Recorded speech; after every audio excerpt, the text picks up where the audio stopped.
31 ডিসেম্বরে তো আমরা বেরিয়ে পড়েছি আমি আর বর মিলে।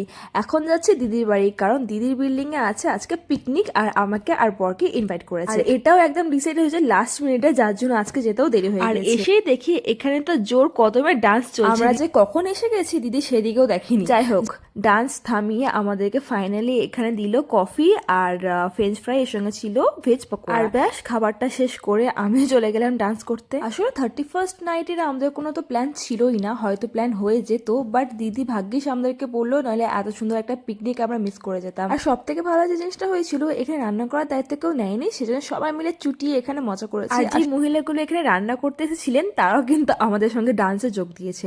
আর এখানে আমাদের খাবার দাবার এসে গেছে, কিন্তু এনাদের এখনো পর্যন্ত কিন্তু ডান্সটা শেষ হয়নি।